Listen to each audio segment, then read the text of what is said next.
I'm Jerry Rosenberg, a member of the core group that's been trying to organize the Wellspring capital campaign. And some of you are wondering what this is all about. Right after the service today, I was leading tours of the building, so I was point out some of the areas that really need improvement. So we'll just be walking around and looking at all the different areas that need some work in the building. We're going to look at different aspects of the building that we might want to do improvements to, and they involve the heating, ventilating, and air conditioning, some of the electrical, some of the building, the outside of the building, and the windows, and then also the parking lot. And we'll start right here in the sanctuary, just looking at some of the lights.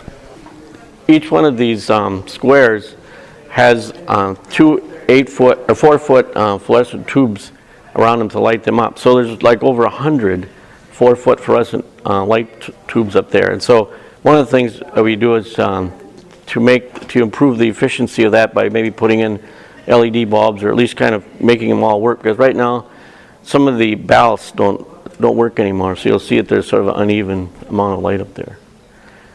So that'd be one of the things that would be slated for improvement. And then we're going to kind of head down to the downstairs and look at some of the equipment down there. In this area here, we have some sort of like moisture that's getting through the walls, and then it evaporates. The moisture evaporates, leave behind this sort of white, I don't know, calcium, I guess it is. So this might just mean just a cleaning or something. It might be. I don't think there's a lot of moisture coming in. I think it's just more or less over time. It's just, and some of the ceiling tiles have gotten kind of discolored from leaks and stuff too. And all of the classrooms down here have these old style light fixtures. These are the 4-foot fluorescent tubes. You see, like these ones in the middle have already been, you're not using them anymore because they don't work. But so basically, as some of the ballasts have failed or something, they've been taken out of service, and so these would be like either replaced with new fixtures, or at least with some kind of LED bulbs that wouldn't require ballast and would be more efficient, energy efficient. So as we get down through, you'll see there's all the classrooms pretty much have this kind of old style lighting in them. But you can show them the room I've already done. All right.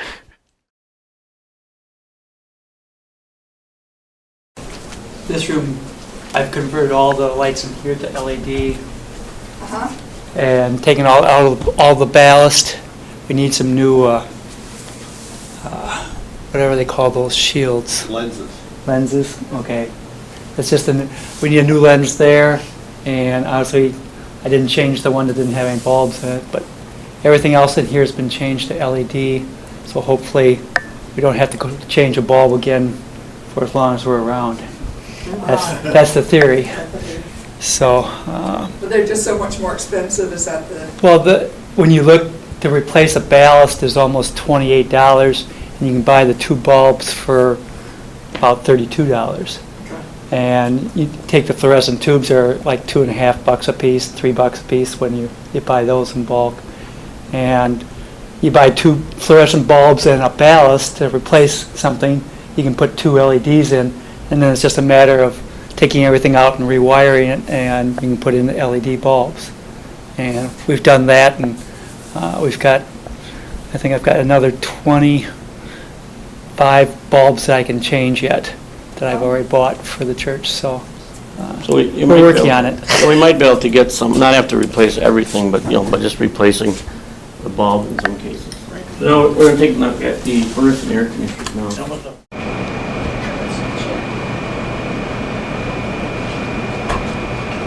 So in here we have the 3 main furnaces for the building. The one way down at this end down here, that covers just the downstairs, and not including the new addition that we put on 20 years ago. So this is the original building part that would hold downstairs. This is the oldest one, and this handles the sanctuary, and this one over here handles the fellowship hall. So you see, and they're all quite old. I mean, I think that one there is probably about 20 years old. This one's even older, and so that's the issue with these. We've been just kind of keeping them going by, when they break down, we get a service man to fix them up, and of course they're not very efficient either, being as that they're that old. So that's, Would a replacement fleet still keep 3 different systems, or? well, we're looking into that because there might be a way to put them all in one kind of system. And so we're looking at both ways, either just replacing as they are individually or possibly run with one unit.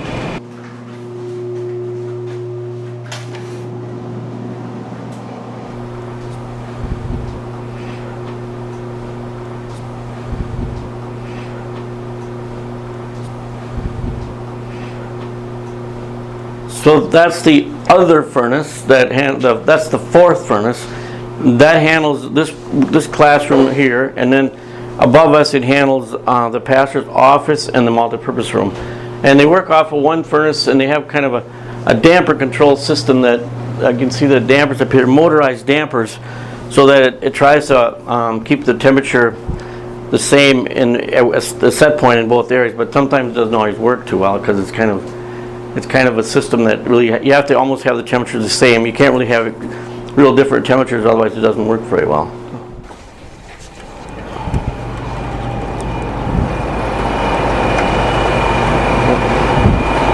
So here's the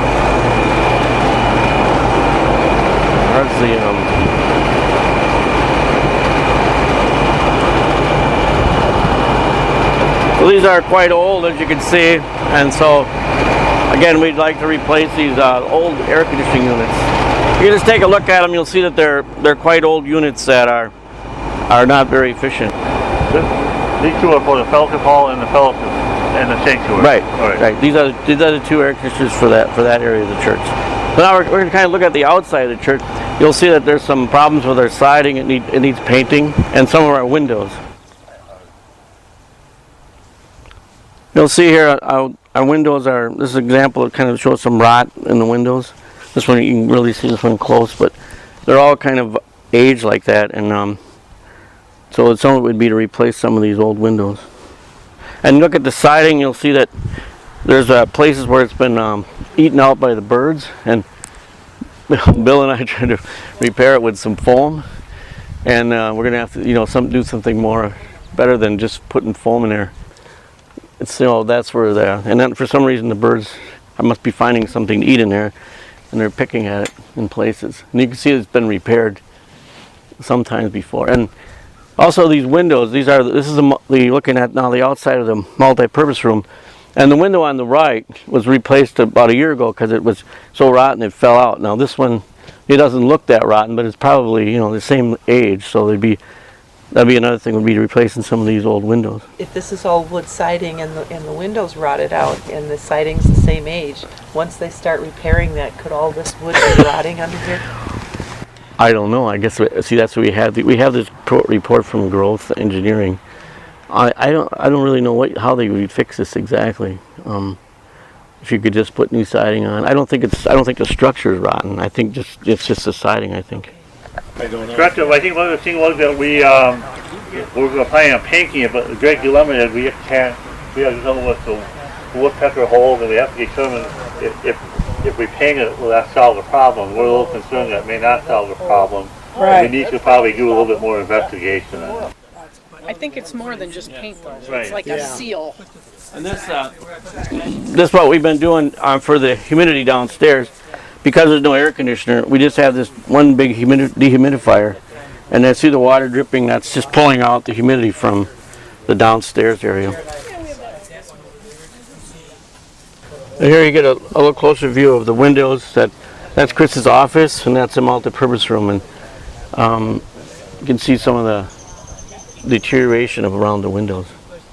And I guess everyone's seen the parking lot, so it's not really. Much to show here other than it's just been deteriorating. And So do you have to dig all of this up and then start over? I think so. I came to the conclusion that it's too far gone for just resurfacing. Yeah, it looks like it. We have water freezing there, puddling, and people fall, and it becomes kind of a safety hazard. And people with their shoes in winter, it isn't very safe anymore. Parking lot lighting, that was part of it.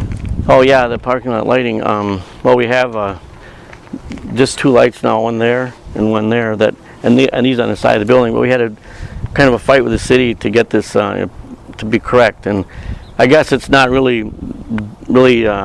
great lighting when you're in the middle of the parking lot, but it meets the city requirements in terms that it doesn't shine out onto the road. But if we were going to redo the parking lot, we'd probably put in new lighting.